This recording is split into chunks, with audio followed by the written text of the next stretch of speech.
Good afternoon. It's Friday, 5 o'clock East Coast time, and that means happy hour. Welcome to the Happy Hour webcast from WhiskyCast.com. I'm Mark Gillespie in the WhiskyCast studios in New Jersey, and hope you've had a good week.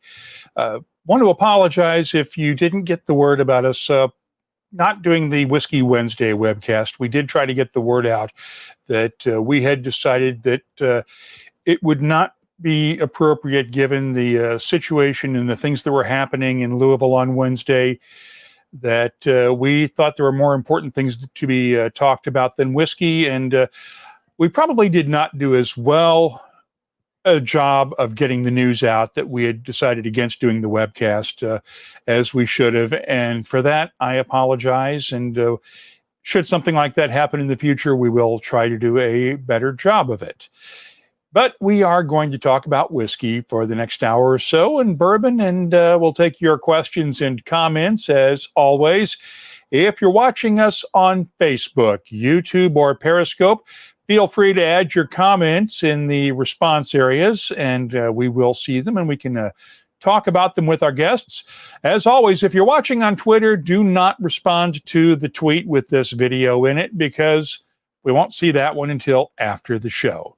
Let's bring in our panelists now. It's time for another one of our Writers' Roundtables on Friday afternoons.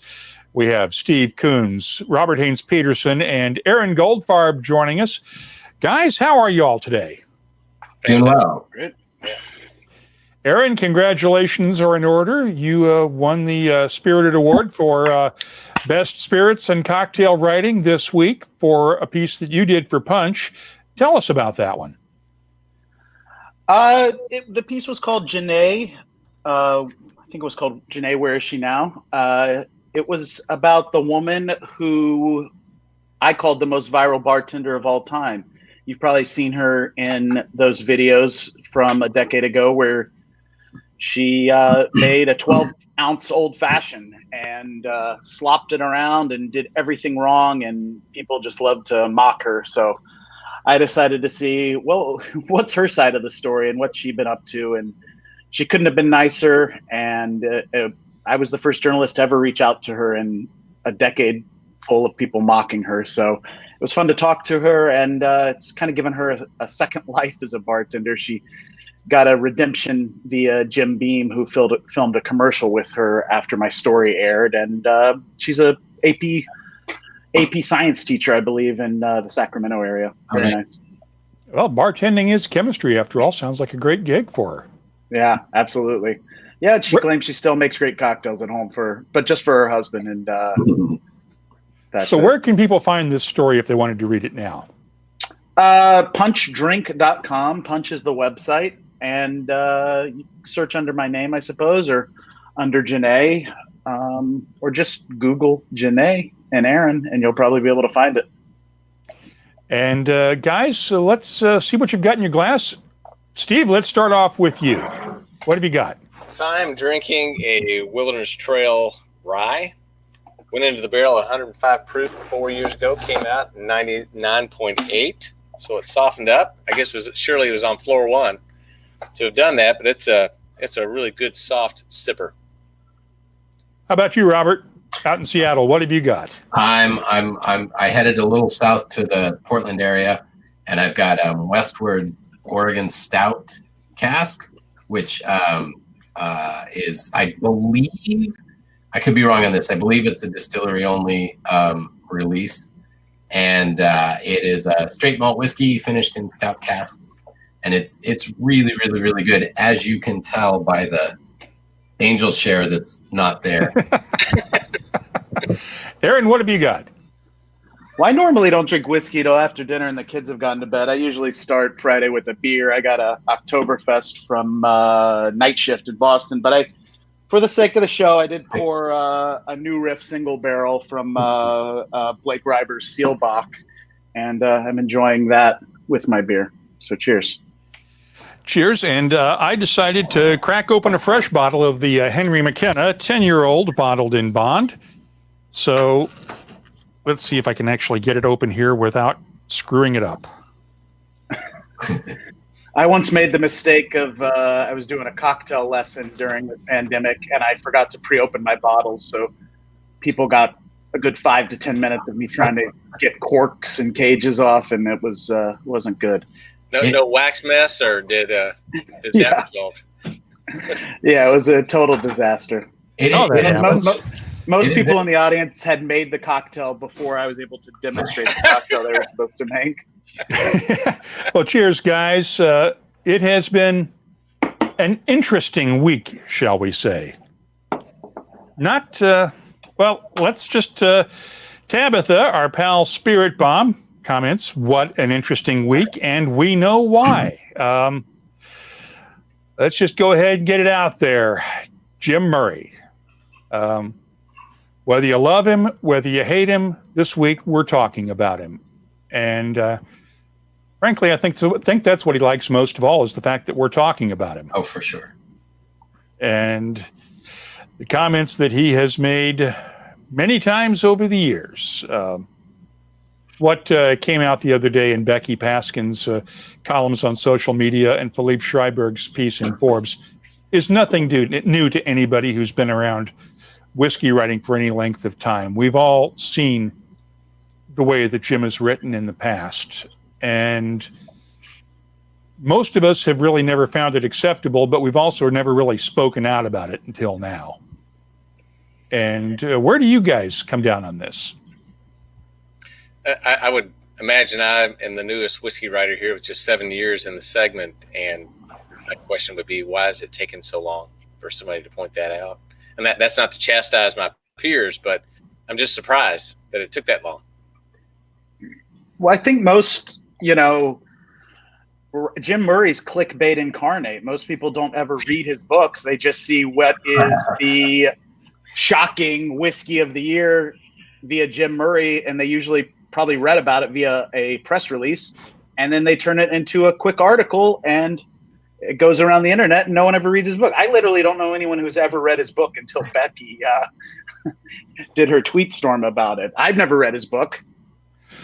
I haven't read it in several years, but I'd read the opening and used to read the opening screed every year, where he would complain about what was bothering him in the whiskey world that year. And that's about as far as I would get. Well, I think to your original question, though, I think that it's reflective of the issues we're dealing with as a whole right now. It's not the first time police brutality has been an issue for people of color. It's not the first time, sexism in Hollywood has been an issue for women. And so I suspect that the reason that we haven't talked about it before is that until 5 or 6 or 7 years ago, most whiskey panels looked like this, looked like a bunch of white men over a certain age and with a certain tolerance, I think, built in of, oh yeah, that's just Jim, or oh yeah, that happens there, or oh yeah, whatever. So I think, it takes a point where somebody like Becky can finally feel comfortable, because you think about it, like on social media, we think we all kind of say what we mean, but think how many times you've maybe had a couple too many whiskeys and you blurt something out on Twitter that you fully believe in, but you don't want it to represent you every day, whatever, and you go back the next day and you're like, so for the world to get to a point where somebody like Becky can feel like strong enough or safe enough to lay it all out there. And like you said, Mark, she's not laying out anything secret. Like, everybody can pick that book up in the last 20 years and read those passages and be offended by them or question them or, whatever. But I think to me, that's what it is. It's finally somebody had the metaphorical cojones to put it on their social media feed, and they'd had enough, and everybody else is like, including me, is like, oh yeah, that's terrible. That's stupid. Yeah. We've all objected to it, but we've all done it privately, and we've never really gone public with it because you didn't want to poke the bear. Yeah. And Becky not only poked the bear, she whacked it in the nuts with a 2x4. basically, for lack of a better term. And I think that, I mean, you know, some people have brought up in kind of an apologist way that, well, you know, he's not the only one, or he's not. And I'm like, absolutely right. He's not the only one. Like this, it's time to root all of this out, including anything I've done in the past or you've done in the past or whatever. You know, it's, I think rather than say, oh, he's just from a certain age, or there's a certain segment of the, you know, a lot of the responses I've seen have been women talking about either attending or working at, you know, whiskey festivals and running into that kind of attitude or generalized behavior, you know, from either other patrons or from, you know, senior whiskey, you know, management. And so I think that's, you turn that leaf over and you're going to turn over a lot of leaves. Yeah, I think, and I want to point out that Tabitha Spirit Bomb, very important note here, nothing quite as irritating as having whiskey mansplained to you and being told that you're doing it wrong. And I do want to point out that Carla Carlton, another bourbon writing friend of ours, was going to join us today. She wound up having a conflict and could not join us. And I did invite Becky to join us on this panel, but she had commitments tonight and couldn't do it. But it's probably not the greatest idea in the world for the four of us to be sitting here discussing this in areas where we've all failed in the past and probably could all do better. But I think what really struck me this week were the brands that stepped up and came out publicly and said, you're right, this is not acceptable and we're not going to tolerate it anymore. Do you sometimes feel like that they made it, they probably should have taken the lead? I mean, these are the industry leaders and these are the people we write about. And trust me, I'm not just piling on or chastising, but I would think that the people that have the most influence, being the distilleries and the brands, would have stepped up and said, you know, Jim, it's a little creepy. I know we rely on your reviews, but this is beyond innuendo, and this should stop, you know. And I mean, he changed the fortunes of so many brands, you could say. I don't think they cared. And now right. to say they're done with him, well, you know, he's already benefited you, certain brands. Mm-hmm. And he has no power to hurt you anymore. So I don't know. I mean, it's nice. But I think it's pretty minor. I don't think they're really going out on a limb or affecting their business.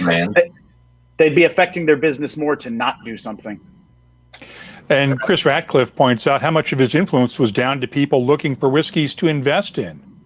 I'm not sure that was the case as much as what he provided was an easily accessible source of commentary, tasting notes, and a lot of information crammed into a nice, easy, relatively inexpensive book for the average whiskey lover.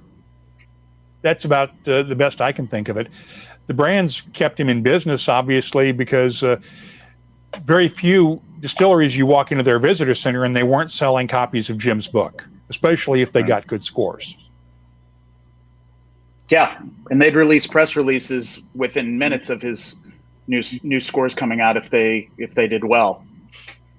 And well, I can show you some of this now, because while we have had a lot of the major brands speaking out, we did not. I'm surprised. Well, it really doesn't come as any big surprise. One of the whiskeys that was mentioned in Becky's discussion was Penderin, which has a female distiller, master distiller and blender, and a lot of that team is run by women, but their chairman posted this on LinkedIn earlier this week, touting 18 liquid gold awards in the 2021 Whisky Bible, which was the same edition as where Jim said he would like to make love to one of their whiskeys if it were a woman. And right. He has not, and Stephen has not commented on that since posting this several days ago. I've emailed him asking him if there's any reconsideration of that given the controversy. But also, Michael John at Paul John Distillery in India touted it. He's their master distiller and blender. And they were rated the number 3 whiskey in the world for Mithuna in this year's edition. What really struck me was that all of the comments on both of those posts on LinkedIn were positive and congratulatory for the brands, but not a single one said, you guys really sure you want to brag about this given the current climate? I think it also might show how insular we are, and your average person who is much of Jim's customers might not even know this is going on. I mean, the story hasn't really broken out into a mainstream publication yet from what I've seen. It's still within niche publications, blogs, and, Twitter accounts that are our friends, but are not, national mainstream writers outside of the whiskey world. I am going to post a quote here from Crump Crumpler, and I'm not going to read it out loud, but you guys can read it on the screen. And yeah, that's pretty much the way it sort of works, I think. But let's go with Pete Don't Hitt. be I've one always of those. Refer What? to one of those. That would be the rule. I said the kind way to say that was don't be one of those, or don't refer to one of those in your reviews. Yeah. I did think, as I was reading the various passages that spoke posted, it reminded me of one way to because I think Jim kind of said, well, I should be able to describe things how I want, and if I see them as sensual, I should describe them as sensual, is his defense. And I thought, well, let's flip it so it says things like, if this was Jim Murray, I'd want to make love to it every night and in the morning and in the afternoon if I could find the time. Have I had this fun with a sexy 41-year-old Jim Murray before? Well, yes, I have, but it was a few years back now, and it wasn't a whiskey. Just it's like put him in every place where he's put a woman and see how comfortable he feels with it. If he feels comfortable with it, well, then whatever. It's like. I think you might underrate how much he loves himself and how much he would like to make love to himself. There are certain people in our society that would not have much of an effect on. Yeah, somebody recommended I read his website to understand the self-aggrandizement going on, and I thought, wow, he's par with our president. He is proud of himself. Yeah, Jim do like himself a whole lot. Yeah. Let's put it that way. Seth Klaskin, great point here. For American Whiskey Files, it's a distinct irony in the story breaking the same week as the passing of Justice Ruth Bader Ginsburg, who, of course, was legendary for her work in the field of women's rights and women in the law. And we are the worst for her loss and her passing. But, look, I'm going to admit that none of us are perfect. I have objectified women in the past, not in whiskey. I've tried to be good. I have the benefit of having 4 very strong women in my life, my wife and 3 daughters, who have helped me see the error of my ways and helped civilize me over the years a little bit to where it's no longer the caveman approach to life.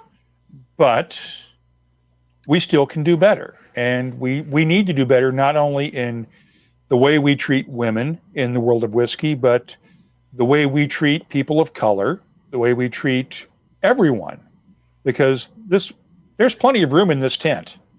And we all need to accept the fact that everybody can be welcome here and should be welcome here. So yeah, I think one thing I'm really been enjoying in the past couple of years is kind of the antidote to that dinosaur behavior, which is this increasing awareness of and participation by a much more diverse group in the whiskey industry. So you think of the Black Bourbon Society, pulling in both new and experienced drinkers into the bourbon world. You think of the brands now that are either run by or celebrate, women, people of color, international characteristics. So Rabbit Hole is like this, I think, this fantastic American immigrant story, right? And Uncle Nearest, where you fall on the authenticity is, perhaps an issue. It's not for me, but for some people it is. But you can't help but be grateful that it celebrates, this invisible history, and Brenna, being such an incredible, kind of woman-owned and operated brand. I think that the tent getting bigger and bigger every day is phenomenal, and it only makes whiskey better, and it only makes whiskey fans better, and whiskey producers better. And let's answer a quick question here. I think it's already been answered in the comments, but has there been a reaction or statement from the publisher of Jim's book? Yes, there was. It was the very day after that when Jim put his own column into the Times of London, because he self-publishes. So he's his own editor and his own publisher. So there's nobody who can serve as a guide to keep him from going off the rails. Just a personal opinion on reviewers. I did restaurant reviews forever. Not forever, that's not true. Forever ago. I got tired of my own opinion after about 3 years of it. I thought that's a hell of a lot of power given to some clown. Well, I'm not a clown. I used to be a chef. I had a bunch of time in the restaurant business. I knew what I was talking about. But I just thought to put your opinion out there as one guy going a couple of times, for a review. This is not the New York Times, that got six visits before writing a column. And I try to wiggle into my own reviews now of whiskey.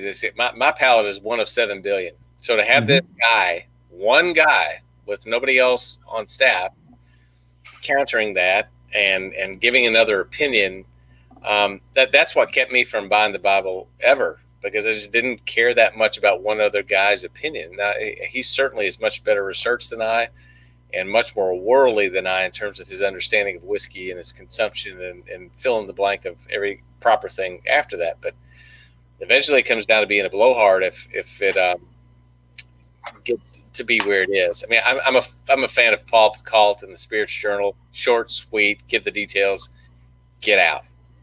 If you don't like it, move along. But there's none of this strange. Paul's all about collaboration.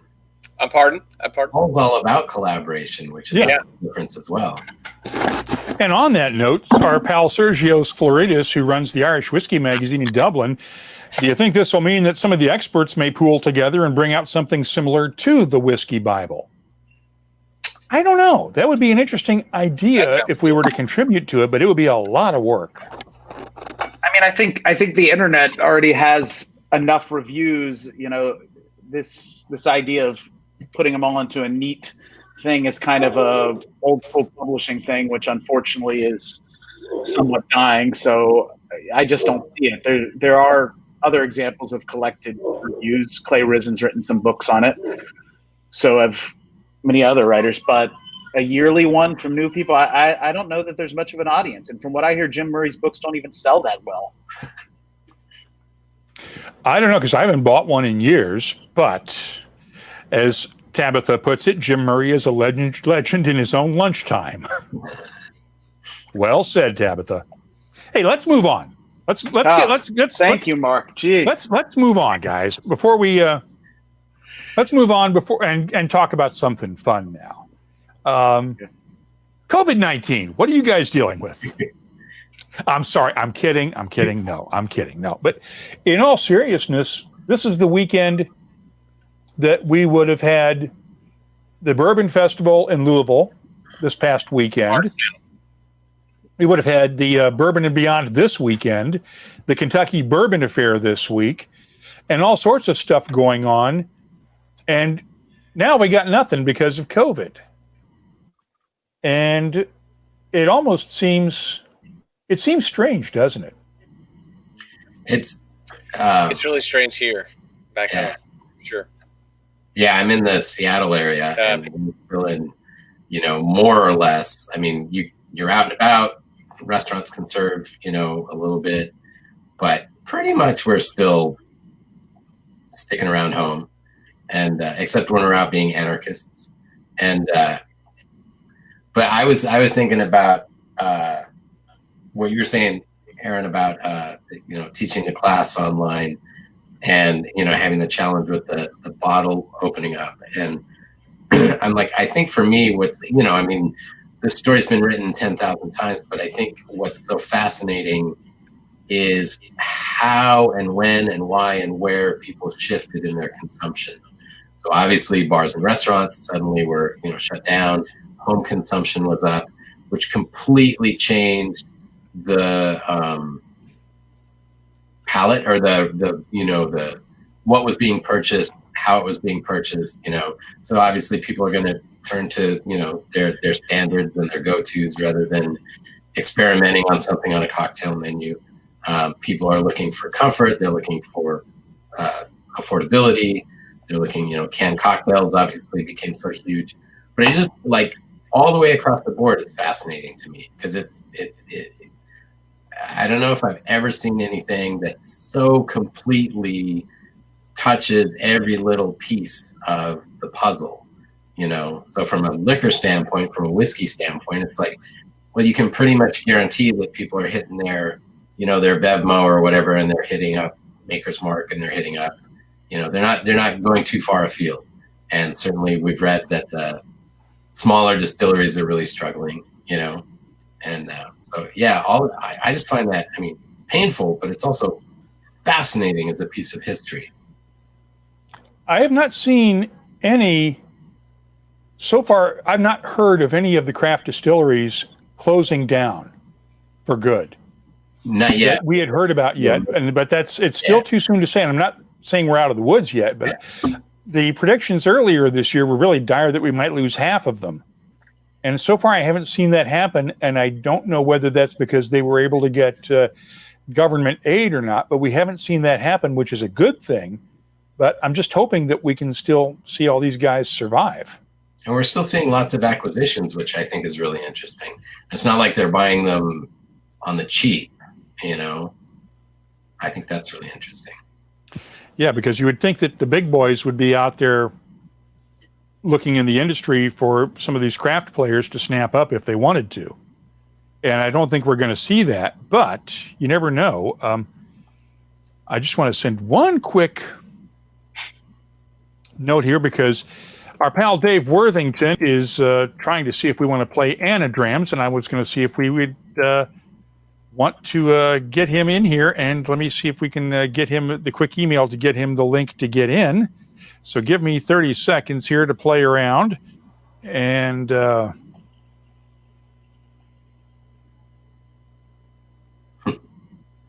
I apologize for this. Talk amongst yourselves for a second here.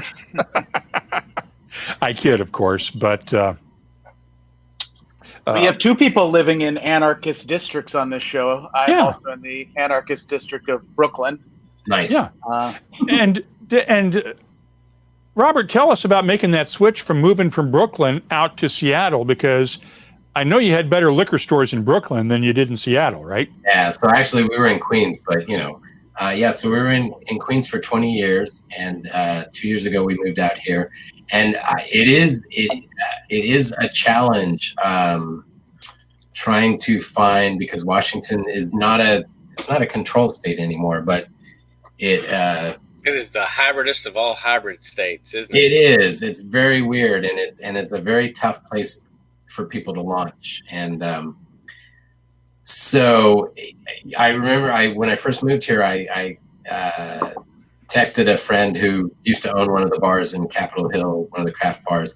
And I said, so where do I go for like really cool, like the good, expressions that are launching, and, where's the Astor wines of Seattle? And he goes, there's none. And he's kind of accurate. Like, even the kind of more smaller independent shops don't carry a lot of really interesting, unusual things.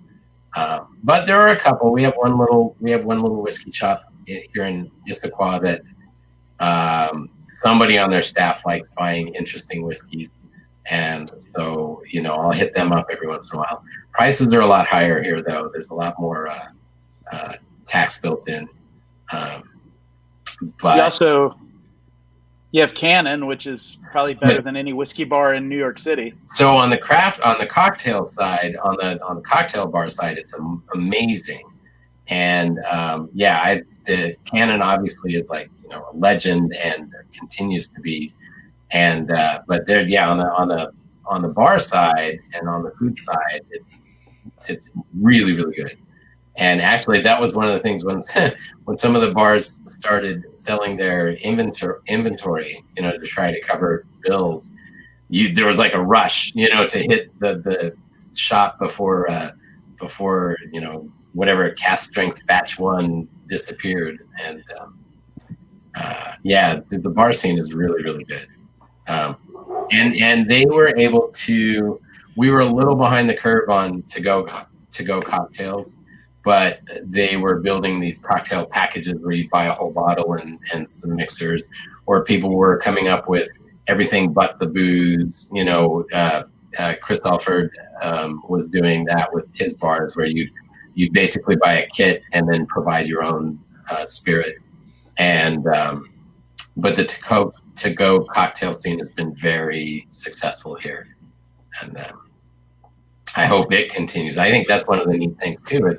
It seems like that's going to be something that in one form or another is going to carry forward after this. Yeah. And Chris Ratcliffe points out that for those wondering about the donut David Blackmore was talking about here 2 weeks ago, the answer was cake donuts, cake. And just for the record, the sample actually came in today of a tale of cake, the whiskey he couldn't tell us about because he had to have it blacked out because the embargo had not been lifted yet. But I'll have my tasting notes for that one soon at the website. So just to let you know, we were talking about tale of cake the other day. And that's one of those premium ones. And Sergio's points out that it's interesting how the U.S. market has changed over to cheaper whiskeys. While in Ireland, people are spending more on premium whiskeys now during the pandemic. They're figuring we're going to drink better. Yes, we're figuring we're just going to drink more, so we drink cheaper. Everything that I've read from statistical analysis is that the premiumization has gone up in the United States. I'm not sure where he's getting that. Yeah, I don't understand that either. I think it may be because he's focusing on Irish whiskey and Jameson sales are up. Because the Irish Whiskey Association, I think it was, put out a graphic today that showed like the top 10 states in the U.S. where Irish whiskey is selling. And it was New Jersey was number 3rd, and I'll take credit for some of that, not all of it. But folks are saying, they're really disappointed in Massachusetts, and California needs to step up its game and stuff like that. So, but I thought it was interesting. So far, we have not heard about any kind of even a remote super spreader outbreak from the Whiskey and Barrel Night in upstate New Jersey, just outside of New York, back on the 16th. And I think there's been a bomb dodged there because that's been the one live event that we've had in terms of a whiskey festival since March, practically. Wow. Yeah. And we've, at least in terms of live versus virtual, we've had some questions here. Should people, are we getting the same thing out of all these virtual tastings and events that we're doing that we did out of the live ones? No. I can't imagine. Yeah. And you had mentioned earlier, Mark, about the Kentucky Bourbon Festival. That's I'm in charge of planning content for that now virtual event, and we pivoted back in late July from a live event that we were holding on very optimistically, maybe too optimistically, that we would have a live event, and changing that and doing what we've got coming out April 15 through 17, shameless plug. I think it'll be good. I think, and it will certainly foreshadow what's going to happen in 2021, and that we're placing a much greater emphasis on, number one, focusing on the whiskey, number two, focusing on the people who make the whiskey and sell it and the history behind it. I think the Bourbon Festival in the past has become a little bit too much of an event for Bardstown. Great community, got a lot of friends down there, and it was a natural progression for that to become more of a community event that attracted a lot of outsiders. But the potential for that event, the Kentucky Bourbon Festival, to become, a whiskey event on a national scale and of national regard, I think is there. I think you'll see a taste of that this year, October 15th through 17th. And the distillers are incredibly excited about the program that we put together, which included 20 interviews by me of distillery leaders in the state, and to talk about what's going on, what's gone on in the past, and where we are. And it was a blast. It was a lot of work, but it was a blast doing that. And I hope there's a blooper reel somewhere. Unfortunately, I'll probably fill it up. Some of my cues, but to hear, as you've all interviewed Fred No, for heaven's sakes, he's so funny. Eddie Russell, Bill Samuels, Wes Henderson, all these guys who are really excited about what we are doing and looking forward to what's coming next. And let's just say next year has a lot of private barrel picks involved, and people will get to taste that, and people will get a lot more face time with those industry professionals, which is what I think they want. And in particular, they miss right now because they haven't been traveling. It's funny. Yeah. It's a blessing and a curse, COVID is, because it's gotten us off the airplanes for a little while, but gosh, we miss the people. That's pretty cool. I don't know enough about global whiskey to see to know if others really miss that, but these Americans miss it. They miss their followers and their customers. And our pal Peter Silver attended that live event, the Whiskey and Barrel Night up in Paramus a couple of weeks ago, and says it was wonderful with masks and social distancing. And as Bill points out, it's only 9 days since, so we're still not in the clear yet, because we still need a few more days before we know if we're in the clear for that one. So, Steve, what can you tell us about some of the other stuff that you planned for it? So one of the things that we wanted to do, like I said, was capture the essence of what happens in distillation. We have to understand as journalists that not everybody knows what we know about how the process goes. It's funny, you ask bartenders in Louisville, where I live, about the whiskey knowledge in this city, in the heart of bourbon country, and they'll tell you that Louisvillians think they know a lot, but they don't. So that should tell you quite a bit about what the rest of the country doesn't know. And so it was fun to get down to, I think there are 5 separate segments that talk about what happens from grain to glass, and that's cool. We had a lot of master distillers walk us through that, but we also talked about things like what's it like to grow up in a whiskey family with the Hendersons and the Samuels. And little did any of us know that Margie Samuels, Bill Sr.'s wife, she was the hard ass. Oh yeah, she was the hard ass, not Bill Sr. He just wanted to make whiskey in a quiet way, and you almost taste some sense of regret in the conversation that it ever took off like it did, which is ode to Bill Jr. Yeah, Margie deserves a hell of a lot more credit than she ever got. Even getting into the Bourbon Hall of Fame a few years ago, she deserves a lot of the credit because she was the one who really was the one pushing Bill Sr. Absolutely. And I think Zig Ziglar, the old motivational speaker, used to say, it's not your job, bosses, to motivate people. It's to find the people who are motivated and who are on fire with motivation, pour gasoline all over them. And that's what you likely did with Bill, because Bill Samuels doesn't get enough credit for what he's done for the enthusiasm around American, well, of course it's American, but bourbon in general. One of my favorite seminars was about, the places we've been. And it was about travel stories with Freddie No, Eddie Russell and Bruce Russell, and the good and bad of it. And there was a lot of laughs. And wait a second, Freddie and Bruce haven't been that many places yet. They've been more than I have, so I was interested. I mean, if you want to talk horror stories and travel, you got to get Freddie, you got to get Jimmy Russell, get Wes, get some of these guys that have actually been on the road for a few years. I mean, Jimmy, but as you can imagine, they're very careful of letting him out of his quarantine, as it were. But it was one of those things where, out of the 20 sessions that I did, it was one that I most ignored the director's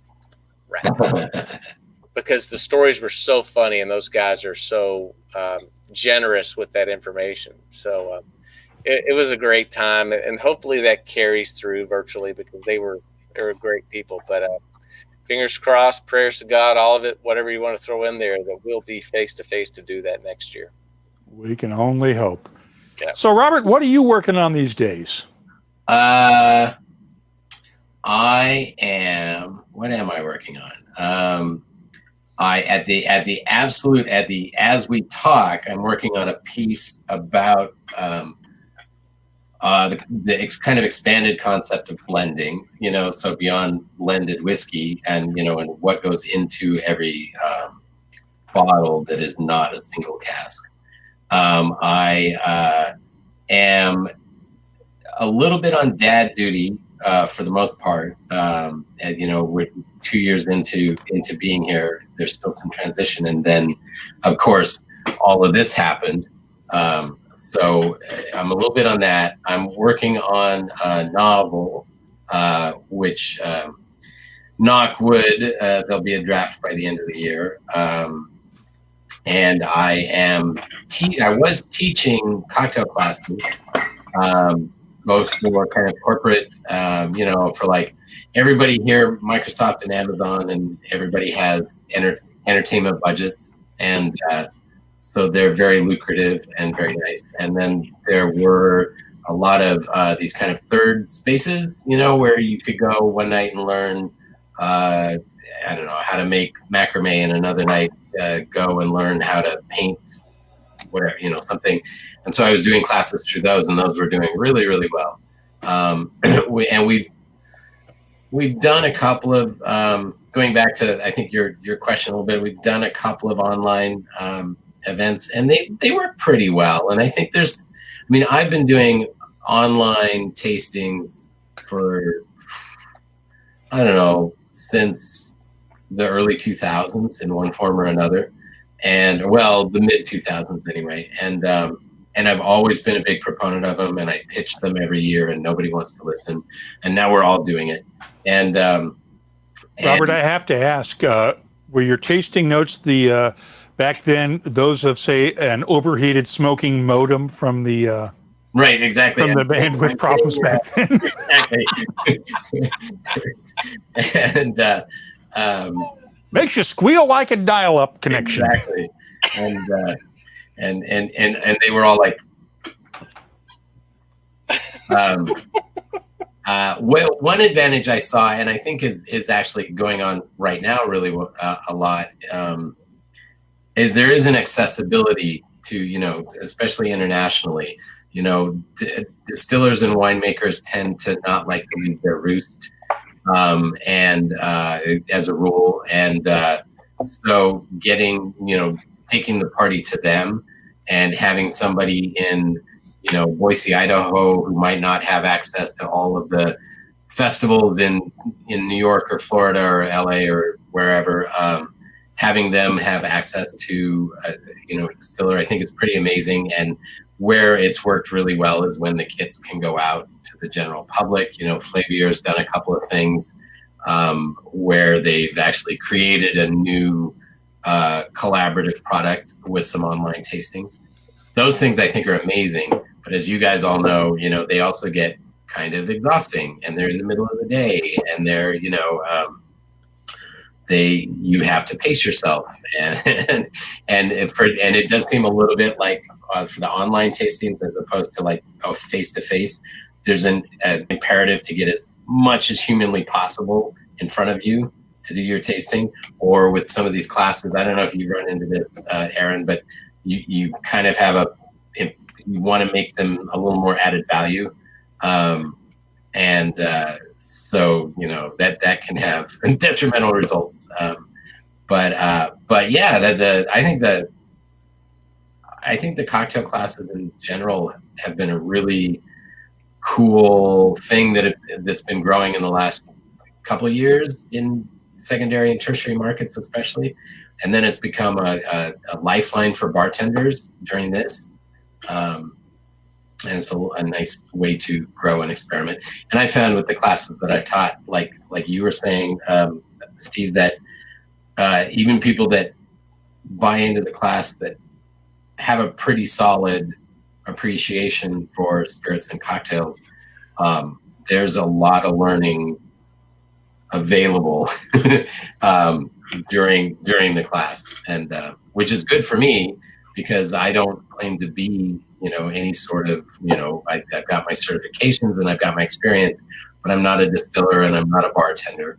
And so I'm happy that my relatively rudimentary information database is useful for the people taking the class.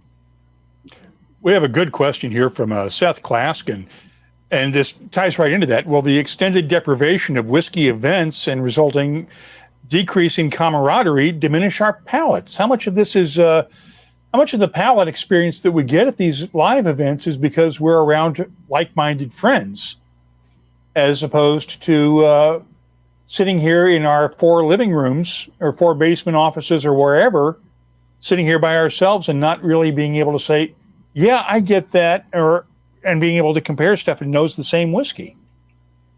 I mean, I think if anything, drinking together, when someone points out a flavor, then everyone all of a sudden notices it. And maybe that's not even there. It's just kind of leading the witness. So, I'm not even sure, if you're sitting home by yourself working on your palate, it might actually be better. When you're having a fun time out too, things also taste better. Yeah. I think that's especially for up and coming labels, the festivals provide, I think this with wine all the time. I think 90% of what we taste in wine is the experience we had with the wine in Tuscany or California or Washington or wherever, or at a party or at a, whatever. It's so tied into memory and experience. And whiskey, I think, I don't know, I'm generalizing, but I think whiskey, you can, there's a little broader appreciation, for whiskey fans, it's a little broader appreciation, but yeah, I think that, that camaraderie is super helpful for emerging brands. Mm-hmm. It's like, why am I going to spend $70 on this bottle? Oh, because I went to this whiskey festival and I got to listen to the distiller and I got to talk to the brand ambassador, and yeah, I think that's huge. I think it's creating an amazing amount of pent-up demand.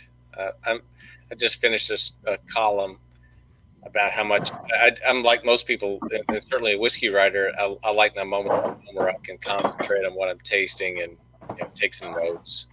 And quiet's always good, right? But I've had enough quiet since March, and I'm ready to get out among people at the bar. It goes beyond the cheers thing of everybody knowing your name or whatever. It's the activity of, I love watching great bartenders. I was a chef eons ago when they invented fire. So I love watching people that can do that skill and listen to customers and watch whatever is going on. And it's just fun. Like you said, talking to everybody about what you're tasting. I don't care if people think that's so horrible that you get a suggestion of what you're tasting and that somehow sullies whatever somebody else is tasting. That's nonsense. That's just sharing, and I miss that sharing in the worst way. Yeah. I think one of the things I used to do, and I was looking around trying to see if I could find the bottle of it here, and I am not seeing it because it's buried somewhere back here. But I don't understand your organization, Mark. I see American Rye next to Irish whiskey next to. You want the God's honest truth? Look at my beautiful arrangement. Sponsors. These are our sponsors back here. It's like a United Nations of whiskey or something. Those are the sponsors, guys. That's why they get the prime placement. Okay, that's it. That's full disclosure. They get the prime placement. I don't have any sponsors. I need sponsors. But there was this one whiskey from the Fermentorium in Victoria, British Columbia this year, back in January when I was at the Victoria Whiskey Festival. And I was trying to see if I could find the bottle of it, but that was the whiskey that was brand new. It was from the guys that run Phillips Brewing in Victoria, and it was their first whiskey. And that was a whiskey that I pulled probably 6 people over to their table and said, you have got to try this. It's really cool. And that's the kind of thing that we're missing. I was trying to find that bottle so I could show it to you. But that's the kind of thing that we miss at festivals, is that word of mouth, discovering for these little brands a place you would just have overlooked before, or you might have overlooked them because you'd never heard of them. But if somebody that you know pulls you over and says, "You got to try this," Yeah, that's what really helps these little guys. Especially from states and countries you don't expect to be good for whatever reason. Or it's you've never heard of them before, Yeah, so you're just even on thinking, your radar. the fermentorium, what the hell is that? Yeah. Clever name. I like it. Do you, Steve? You mentioned and one of the posts kind of alluded to, at some point we all get to go back out again and do things again, and and what I've noticed in the handful of times that have gone to a restaurant in the last few months is that they're very, whatever capacity they're allowed to be at, they're very busy, right? And so we have Woodinville. It's kind of a wine tasting room area, and a bunch of the wineries are based up there. So there are a lot of restaurants and tasting rooms. And we went up there 3 or 4 weeks ago, and everybody's wearing a mask, and everyone's sitting outside mostly, and all that kind of stuff. But it's very busy, much busier than I would have expected. And I personally am assessing how much moving forward I want to eat out or drink out or whatever. But it sounds like, like what you said, there's this hunger, there's this desire to socialize and to watch a bartender make a drink and to eat someone else's food besides your own. Yeah. And do you think that there will be any sort of reset in how we attend things, or do you think? I think any damage, to use a strong word, maybe too strong a word, that's inevitable, that people are going to think twice. Like, for instance, my wife and I are meeting a bunch of friends in Florida next week for vacation, and I just saw on restaurantbusiness.com. Yeah, it's full capacity now. I'm not sure that I'm going to rush into that, and I'm healthy, I'm fortunate, but I don't know that I want to go diving into that just yet. But they're doing the Whiskey Obsession Festival in Tampa in November, and they're gonna do it with an outdoor tent. And I'm just thinking, it's the same organization that ran the Whiskey and Barrel Night up in New Jersey, and I'm going, God, I hope this works. Well, DeSantis just opened all bars and restaurants outdoor dining. Yeah, exactly. 100%. Where we're going in Siesta Key, which abuts Sarasota, divided by the causeway. Anyway, there's not a lot of great dining anyway, so I'm not. There's one you got to hit. Michael's on East. You know that one? I do know Michael. I wrote a story about him for Nation's Restaurant News about 10 years ago. In fact, it was their Golden Plate Award. Yeah. Michael's, his old tasting room near the hospital in Sarasota is where I tried my first single malts. Nice. Like 20 some years ago, because Isn't it? he had that. I don't know if you remember or not, that little tasting room that they had off in Sarasota near the coastline down by the hospital. I was down there in 97 after my grandmother had passed and taking care of her estate. And that's where I discovered whiskey, because I was hanging out there at their little tasting room shop. And I went in one night and they were offering a flight of single malts for like $15. And I popped the card down and said, okay, teach me what you know. Wow. And the bartender pours 4 from around Scotland. And I immediately pick up the differences. And that's where it all started. So, yeah, got to hit Michael's. I think it'll be slow for people to get back into it. And maybe that's wise. Probably is wise. But, man, I love going out with my wife more than anybody, because she's always a great people watcher. But I almost want to really go hardcore and go out by myself. So I'm not even distracted by her funny remarks, because I just want to see it all again. Yeah.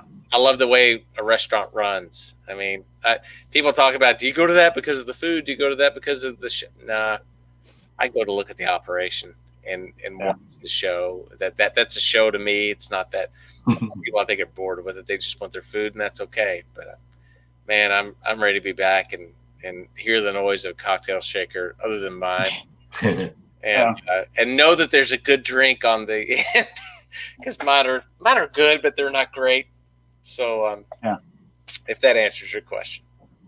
And just for the record, Chris Ratcliffe was asking what were the whiskeys. It was 4 from around Scotland, and he didn't tell me what they were, so I don't even know. That's cool. She got hooked right That there. is cool. A blind tasting. So, Wendy Lynn, without samples in hand and nose and taste, I find it more difficult to have that aha moment if I'm only listening to virtual tasting sessions. I think in-person tastings enhance overall sensory experience, and I miss it very much. Going to tastings was where I learn and become more curious. Amen to that. Aaron, you were on this tasting, right? The old Yeah. No, I wasn't, and they won't send me a damn sample either. You were? Yeah, I was. Yeah. So, go ahead. Yeah, go ahead. Go ahead, Steve. Oh, one thing that actually I thought about that with the last question or the last post was one of the things I'm noticing, and maybe it's just fatigue or whatever. Yeah, Wendy's post on that Old Forester, like this has happened a few times on both industry tastings and on some consumer tastings I've done, where part of the advanced information they send out is like, we want this to be participatory. We want this, not a lecture, not a whatever, and they'll do a little presentation and then they'll start tasting and they want everyone to. And I noticed most people will just participate in chat, and like they did on Old Forester, and you lose that back and forth, like what we're doing now, that interactivity. Because they put us all on mute. Well, but even if they, yeah, for sure. But even if they don't, I think we've kind of trained ourselves now to do that, to like, which is not necessarily a bad thing, to like, listen, but you lose that kind of that back and forth and that, I'm getting banana, I'm getting apple, I'm getting, whatever. And, that as you know, in tastings escalates with each sample, right? By the end of the tasting, it's louder and louder and more boisterous. And it seems like that's a huge difference on the online tastings, is that it's much more like clickety click, and it's hard when you're in a Zoom room with 50 other people in there. I did a Ben Riach tasting with Rachel Berry a couple of days ago, and there were 4 of us in there, and I was able to give Rachel grief the whole time. Chris Ratcliffe points out, are virtual tastings where they don't put sample packs up for sale actually virtual tastings? If you have to buy whole bottles, it's rather exclusionary. Oh, yeah.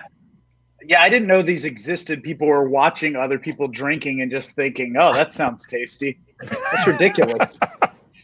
Yeah, we can do that on YouTube all the time. Exactly. Wait, are people paying to watch other people drink and then go, oh, that sounds pretty good? I think with some of the consumer-facing ones, you have the option to buy a kit or a package, or like San Superi does a weekly wine tasting and food pairing, and they tell you essentially what, I think if you buy the big package, something like that, and if you buy the big package, they send you the bottles of wine and some munchies or something. But if you just want to go buy your own bottles, you can, or if you want to just watch, you can. And so I think some people just watch, and then that one's a little odd because a big anchor is this food pairing. So they have a chef making this really elaborate, seafood dish with your wine that you don't have because the food is in California. And so you have your bottle of wine, and you're like, I'm imagining what this tastes like with squid ink infused pasta, And so, there is at least a little bit of watching going on. And I think with some of the Facebook Live and Instagram Live tastings that some of the producers have done, it's essentially just, the host and the distiller drinking in Kentucky or wherever, and everybody watching them on Facebook Live. My goodness. Dave Kuhn, you are a bad person. We're not going to repeat that comment, but you are a bad person. So who does the best virtual tasting? Who's done the best virtual tasting that you've been to since March? We've been in this for a little over 6 months now. So we've all done a lot of these. Who's done the best one? I'll vote for the Maker's Mark limited release Did anybody else go on that one? I don't think I did. They did. Nope. They did national media, then they did Kentucky media, which I don't know if that's a slight or not, but it was a lot of fun. That there were 9 individual 100 ml bottles that we tasted along with the full bottle finished product. I'm sure I'm going to screw it up. SE4 times P5 or something, stave combination. And Yeah, that's the one you got to say 3 times real fast. yeah, exactly. That's Yeah, a body test, I think. Jane Bowie ran it, and all of us in the industry know Jane Bowie. She's fantastic at that, running that program. And I have to say, there are probably only 12 other peers with me on that tasting. It was a lot of fun to see my peers, so that made it a lot of fun too. And it wasn't overwhelming like you were talking about, Robert, with too many people trying to weigh in and say, what they were tasting, what they were nosing. So it was just enough to really get some good commentary and enjoy that. But I was thinking the whole time, or not the whole time, but when it was done, I was like, thank God I don't have to drive home from Maker's Mark. I'm going to go take a nap right in that next room. Especially on those roads running out of Loretto. Oh, exactly. I have my sample of that. That's the PR5X SE4, which sounds like a Tesla model, for crying out. Yeah. So that's mine. I'll shut up now. No, I mean, okay. So, Robert, what's your favorite one so far? I was trying to think. I love Rachel Berry, so I'll let her talk all day long. I have done a couple with the Rum Agricole folks, so Rum Clement and whatever the other Martinique and I think it's St. John's rums that they market together, and those have been interesting because they're interesting because they theme them slightly differently. So they've done several tastings, and I think they've done both industry and Compass Box. Oh dang. They theme them so that it'll be like, looking at different kind of sugarcane terroir, across the 2 islands, or it'll be a price point, or it'll be an age kind of comparison, or it'll be, some other factor that they're looking at. So I find that really interesting. It's a way to do kind of a sort of some vertical and horizontal tastings. And then the other fun part is that I guess he's the head of Rum Clement. It's a family-owned business, and he participates in the tastings quite well.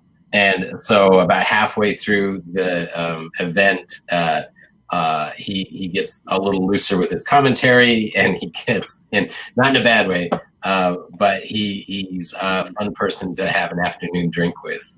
So that livens things up a little bit. Aaron?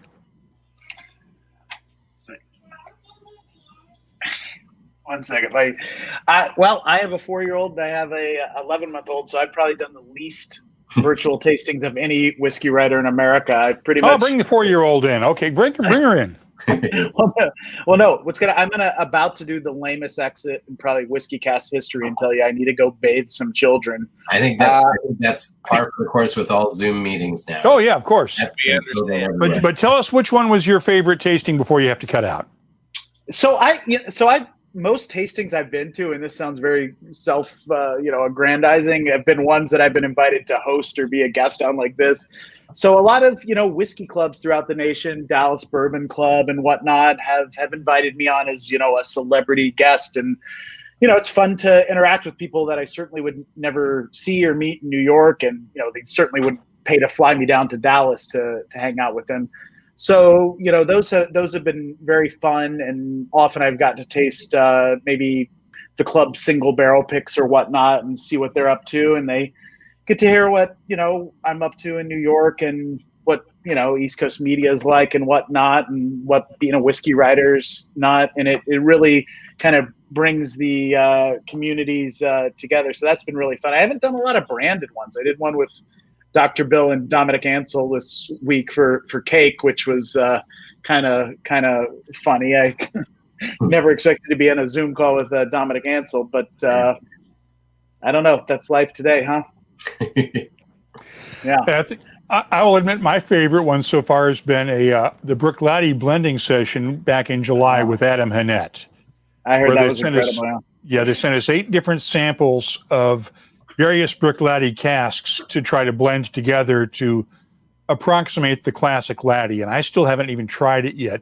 I've still got all the bottles. I'm looking at them over on my table over here, just trying to figure out when am I going to have time to actually do this. Very cool. And sit down and do it right. Mark, I'm going to go bathe some children if you don't mind. Thank you for by all having me means, on. just don't bathe them in whiskey. And once again, Aaron, thank you for joining us. Congratulations on the Tails Award. Thank you. To you too. Thank you very much. And we'll see you next week, or see you soon. You'll see me soon. All right. See you guys. Okay, down the road. Take care. Bye-bye. Mark, how did they do the Spirited Awards this year? Like physically? Well, they didn't do them physically. It was all virtual. They announced them online on most of them on Monday, and then yesterday the big ones, the Bar of the Year, the Philanthropy Awards, the Lifetime Achievement Awards. They announced those on the air yesterday. But did they have out all the nominees like log in at the same time, or did they? No, they did it just virtually with a presentation on the web, with pre-produced that ran at something like 10:10 Monday morning, and the Whiskey Fairy delivered the award today. If you've never seen what one of these looks like, our audience... I didn't know you got one, Mark. Got one for the podcast after 3 years of trying.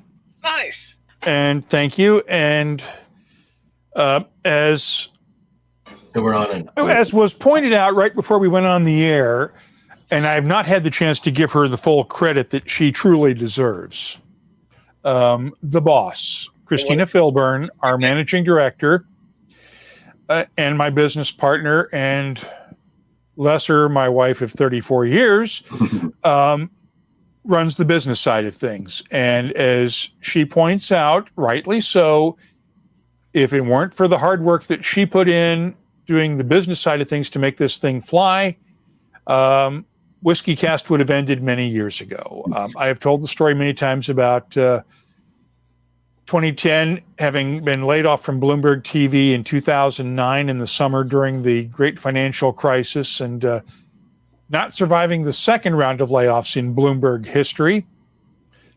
That a year later, after one job interview, she and my daughters sat me down for the Come to Jesus meeting and said, okay, you've had one interview in a year. You can keep doing this podcast, but you got to let Mom take over the business side because you suck at it. And they were right. And because of that, we are still here today. So I didn't get a chance to thank her during the Zoom room ceremony yesterday, but I'm thanking her now because without her, this wouldn't be happening right now, and I'd be working. I'd have to have a real job. So I didn't want to talk about this on the show, but as Bill Ricker points out, 3 cheers for Christina. Yes. Good, we got the sequence correct. Yes, thank you, Sergio. So,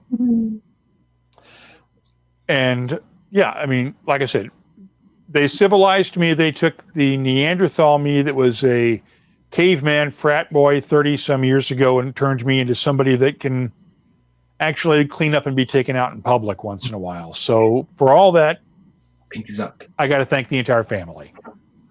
So let's move on.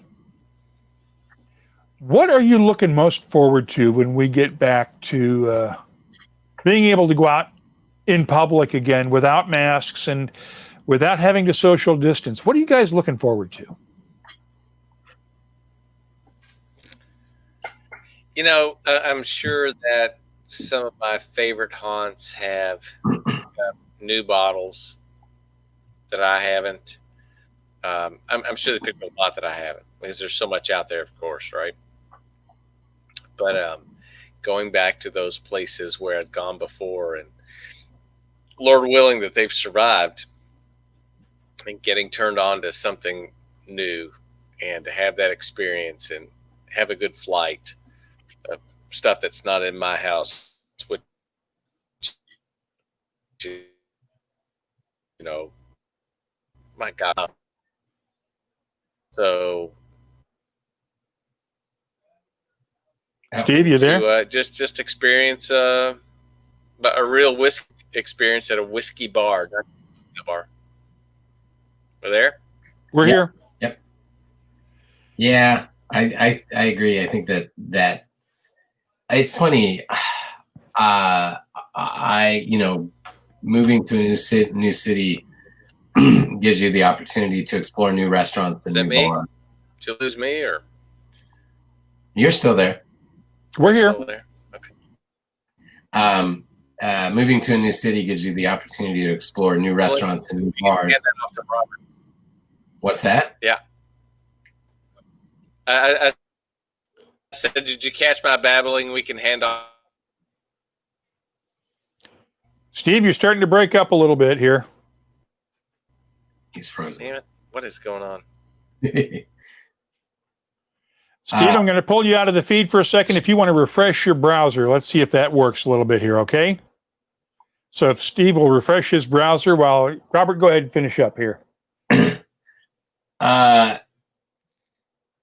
Yeah, so this opportunity to try the new restaurants and the new bars and everything else like that, which of course is part and parcel of what I have been doing for the last 15 years or more. And it's weird because I wrestle with this like reset that I was talking about of like, well, how much do I need to go to every new bar and every new restaurant? You know, I mean, obviously if I'm covering a story, that's one thing, but just like, oh my God, something opened, I got to go check it out.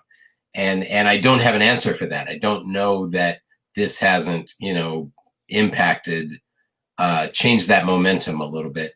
But I will say the thing that I miss the most about socializing and is the most like frivolous and yet currently the most dangerous thing you can do is hug people and share drinks and say, dude, this is so good. You got to try this. Oh, yeah. And like, Yep. The art of sharing, a cocktail or a whiskey with your neighbor, like literally physically handing them the glass, letting them have a sip, them giving you a sip of your drink. Like I miss that terribly. And I know it's going to be a long time before we're comfortable with that again.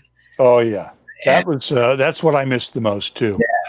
And I think about all the times that, we're especially at industry events where, they're laying out their entire bar menu and obviously you can't try everything that they're going to pour. So you and I, are at an event and it's like, here, I'll take a sip of this. You take a sip of that. Let's swap. Yeah. And Steve's back with us. You got anything else you want to throw in there, Steve? No, I'm sorry I missed what everyone else said, but yeah, it definitely seems that the common thread is being with other people and sharing. And my wife and I learned long ago at Bourbon Classic about, 6 years ago that you get one appetizer and share it, you get one taste and share it, you get one cocktail and share it. Otherwise, right. You're going to be sharing a hospital bed if you're not careful at those events. Great question here from Chris Ratcliffe. Let's turn it around. What should we keep that we have learned or experienced in the last 6 months? So what lessons can we learn from this? What? Oh, I just think that's an excellent question. And I think about it all the time with just every piece of what we're doing. I mean, like a very basic of like, hopefully moving forward, everybody's going to wash their hands now when they go to the bathroom, like very simple. But I think that there's some things like what, are you familiar with Jackie Summers, in New York? So he's been hosting a lot of panel discussions about race in the hospitality industry. And with this angle that this pause, for better and for worse, has allowed us to focus on a lot of things. So we had this confluence of COVID-19 with the deaths of Breonna Taylor and George Floyd and so many others. And it allowed this kind of like what he says is he used to talk about extending the table, right? So there's this table of restaurant owners and movers and shakers. And if you added just another, 3 or 4 feet, a handful of African-American producers and restaurant owners could come in and have the discussion. And now all those tables have been flipped over. And when you set them back up, what do you do? And so, he's been having this discussion.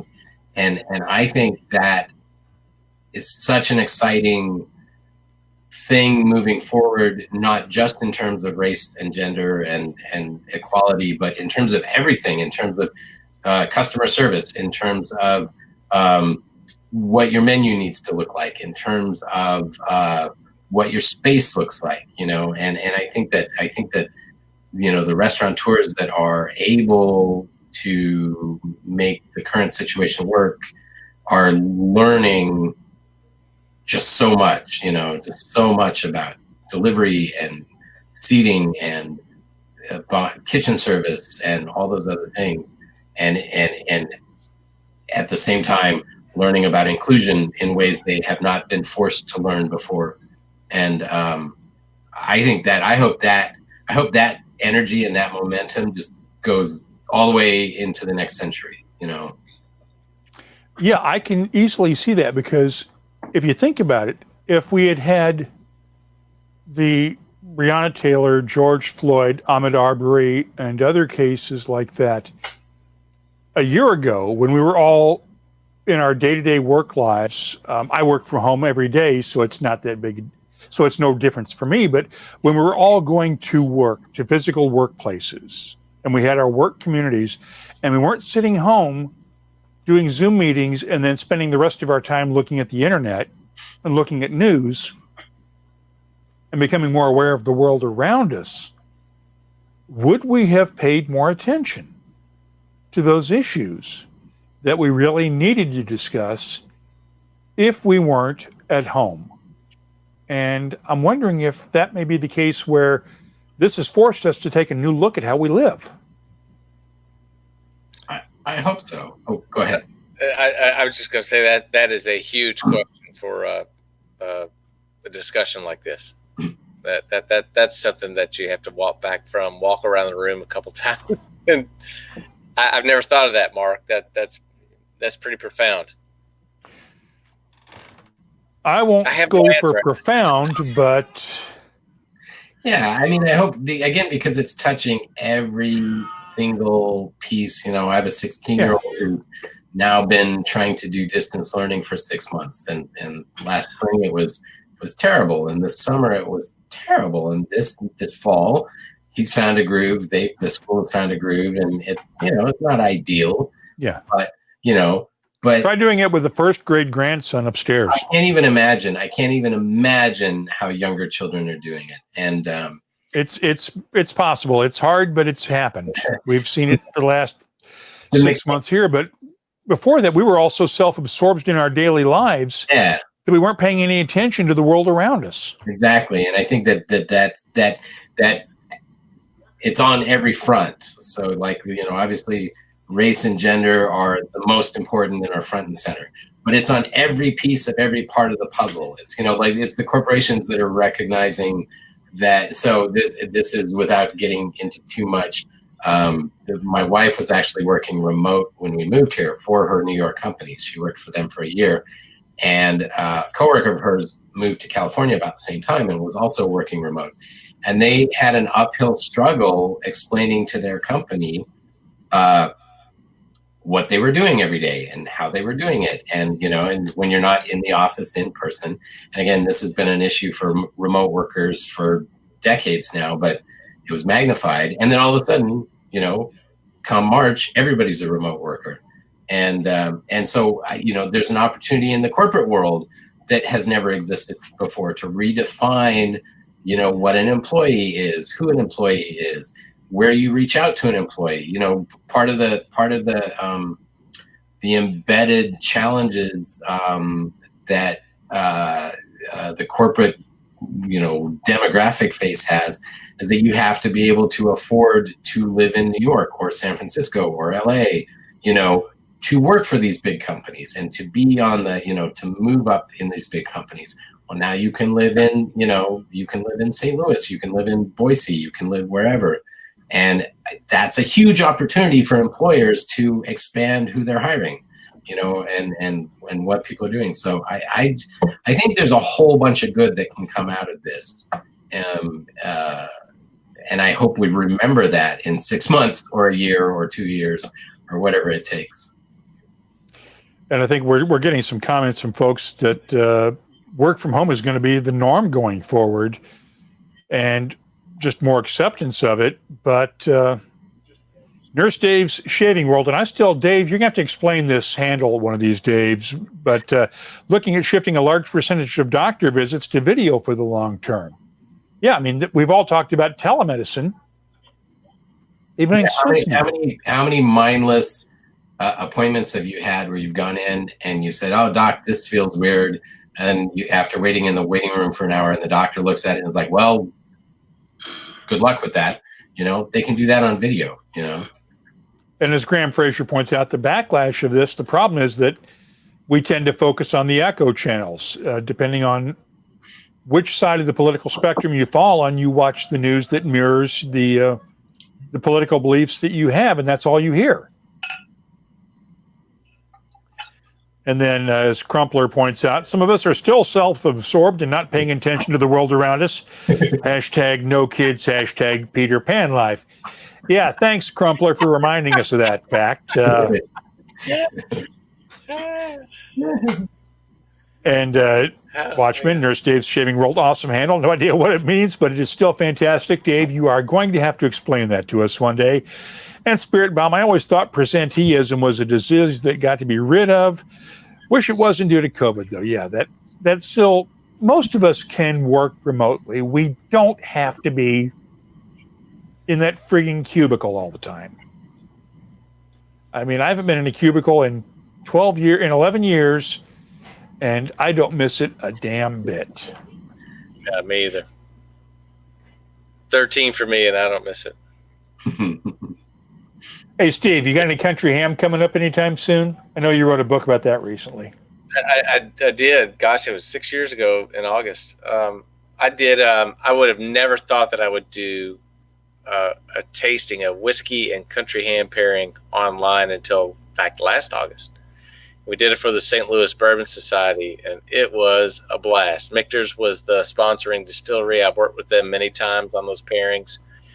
And, oh, my gosh, I committed to doing 100 packets of 4 types of country ham for people who are in the tasting, and it was a nightmare. It was nothing but a nightmare to put those together. And I, too, Mark, have a wife that is extremely supportive of what I do, and she helped me organize that. But it was a ball because it's one of those things that I really miss because I do food and whiskey pairings, and to see the lights come on and hear people react to what whiskey tastes like with certain foods. And country ham is the bomb for that because we treat it like prosciutto. I do anyway, and just slice it paper thin. I have a commercial slicer at my house, and I do it like that. That's brilliant. Yeah, it's great. PM me your addresses, and I'll send you some, and you can do it yourself. Yeah. But, it's a ball. It's a great American craft, and the place that respects it the least is the place where it's made, and that's Kentucky and Tennessee and North Carolina and Virginia. But you get beyond the Mason-Dixon, above the Mason-Dixon line or beyond the Mississippi, and people just think, well, that's just cured ham. It's hillbilly prosciutto is what we call it. So, it's so much better than prosciutto. I love it. I love cured ham. Anything connected to a pig, I love. And trotters aren't my favorite, but nonetheless, it's still good. But thanks for asking, Mark. It's still alive and well. We got to get you down here for a presentation sometime. I'll let you do the whiskey side of it, and I'll do the pork side of it. Works for me. I was down there for the Marion County Ham Days Festival, I think back in 08, 09, because it was the week after the Kentucky Bourbon Festival. The weekend after that, correct. Over in Lebanon, they do the Ham Days Festival. Boy, they abuse it down there. God love it. Oh, yeah. And as Petehead points out, cubicles are for office folk, not for a lot of other professions. I have maintained for years, and I'm sure you guys as writers will agree with me, newsrooms are, shall we say, daycare centers for those of us adults who can't handle office life. Because newsrooms are generally a walking HR disaster waiting to happen. Yeah. My dad was an old newspaper man, and walking into his paper when I was a kid was always just such a highlight for that very reason. It's like, it didn't feel like work at all, And now, Mark, you were in an actual large open, right? I'm sorry, what? Mark, didn't you work for a large newspaper organization and we're in a large newsroom? Am I correct? Or Oh yeah, I worked in broadcast newsrooms for most of my entire career until I went into full-time podcasting in 2010. So yeah, I was in newsrooms that, shall we say, yes, we had dark humor was pervasive. We pulled stuff that the typical HR department would have had a fit over in your typical corporate environment. Nothing outrageous, but put it this way, when you walk back into a newsroom and there are comments about, well, did they get there in time to harvest the organs from the murder victim? Stuff like that your typical life insurance office, it doesn't quite go that well. Let's put it that way. I was never in a big newsroom. I don't know that I could have withstood the distractions. And things like used to it. I don't know. Well, those folks who remember my days in Alaskan television when I was a reporter and anchor in Anchorage, Alaska for KTUU, the NBC station there. You guys never saw behind the scenes when, say, an anchor was recording a tease in the newsroom at, say, 3 o'clock for the evening newscast, and they'd have to do it 6 times because we were firing rubber bands at their heads behind them. So stuff like that. Practical jokes and things that would have never flown in the real world. So let's leave it at that. Whiskey Canuck, I hated working in the cubicle farm. Can't concentrate with all the talking going on, not to mention breathing the same air as the person with the hacking cough a few yards away, or listening to them eat their lunch too. I can imagine that would have been if you have misophobia, that would have been real fun. I got to tell you. Well, guys, let's wrap this thing up because we have managed to kill an hour and a half of everybody's time tonight, waste a whole lot of bandwidth and a whole lot of pixels, and still not solve any of the world's problems. But, Steve, have a great vacation down in Siesta Key. We won't tell anybody your address in Louisville because, well, you're going to be gone for a long part of the time. I'm sorry, I'm laughing because Ricker points out Alaska is part of the problem in that particular newsroom. Yeah, okay, I'll give you that one, Bill. Robert, enjoy the time out in Seattle. It's one of my favorite cities. I envy you for being able to live out there. Yeah, it's so beautiful. I love it every day. It's amazing. So good for you.